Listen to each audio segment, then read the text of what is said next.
एक कहानी ऐसी जिसमें थी एक प्यासी चिड़िया।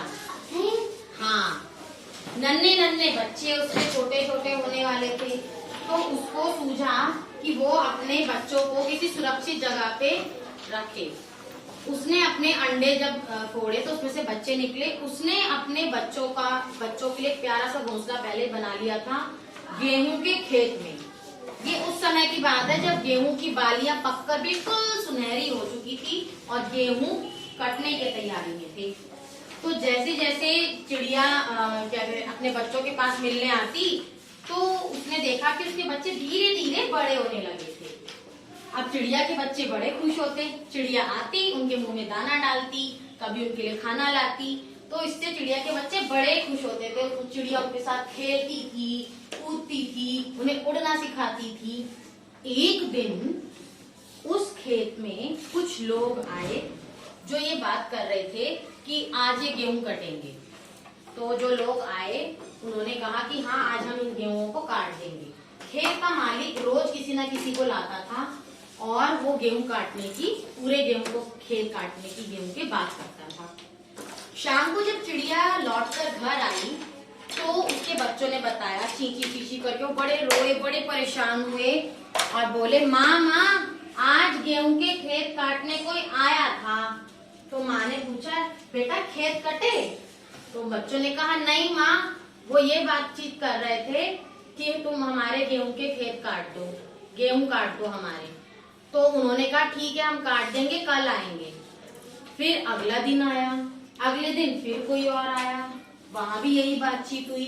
ये बातचीत सुन के चिड़िया के बच्चे बड़े घबरा जाते थे कि अगर सच में ये गेहूं कट गए तो हम कहाँ रहेंगे, क्योंकि यही उनका घर, यही उनका घोंसला था।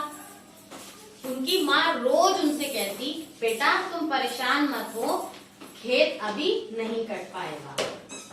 फिर अगले दिन फिर कोई और आया, वो भी वहाँ पे यही बातचीत कर रहे थे कि यहाँ गेहूं के खेत, ये गेहूं जो है वो कटने हैं, तो चलो काटते हैं।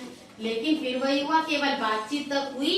जिसका खेत था उसने कभी नहीं कहा चलो हम मिलके काटेंगे। वो किसी न किसी को लाता रहता था और बार बार यही बातचीत होती रहती थी कि चलो आज गेहूं कटेंगे, कल गेहूं कटेंगे।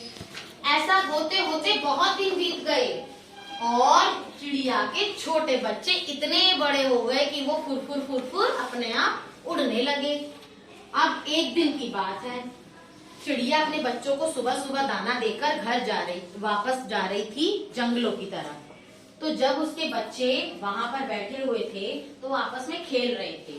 उन्होंने देखा कि फिर से कुछ लोग आए हैं और इस बार बहुत ज्यादा लोग आए हैं। तो वो आपस में फिर यही बातचीत कर रहे थे। तो उनमें से एक ने कहा, मैं ये खेत नहीं काटूंगा, मैं यहाँ के गेहूं नहीं काटूंगा, क्योंकि जिसका काम है वो अपना काम खुद ही तो नहीं कर रहा है। जिसके ये खेत है वो खुद ही नहीं काट रहा है अपने खेत। ये बात सुनकर चिड़िया के बच्चों को समझ आ गई।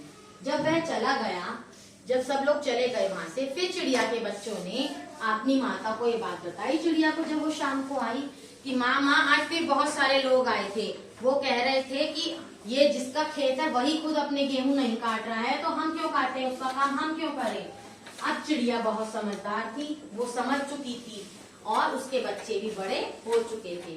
चिड़िया अगली सुबह अपने बच्चों को लेकर उस खेत से उड़ गई और इस तरीके से उसने अपने बच्चों को सुरक्षित कर लिया। फिर जिसका वो खेत था वो मालिक उस दिन वहां आया और उसने देखा, अरे मेरे गेहूं तो खराब होने की हालत पर आ गए हैं, कोई नहीं काट रहा है मेरे गेहूं। फिर वो सभी चारों पांचों भाई जिनका वो खेत था वो एक साथ मिले, लग गए और हंसिया से उसी दिन उन्होंने अपने खेत के गेहूं काटने शुरू कर दिए। जिससे भी कटते हैं उससे उन्होंने अपने खेत के गेहूं काटने दराती से शुरू कर दिए। तो इस तरीके से हमें इस कहानी से ये सीख मिलती है कि हमें अपना काम स्वयं करना चाहिए, दूसरों पर अपना काम कभी नहीं टालना चाहिए। और इस बीच चिड़िया ने बहुत समझदारी दिखाई। उसने अपने बच्चों को बार बार ये दिलासा दिया कि देखो अभी खेत नहीं कटेगा। उसको समझ में आ गई थी ये बात कि जो जिसका खेत है वो खुद नहीं काट रहा है, किसी और को बार बार बुला रहा है ना। अपने बच्चों का बहुत ध्यान रखते हुए इसी बीच उसने अपने बच्चों को उड़ना सिखाया, बैठना सिखाया और अपने साथ फाइनली कहाँ ले गई, उड़ गई लेकर कहीं और ले गई।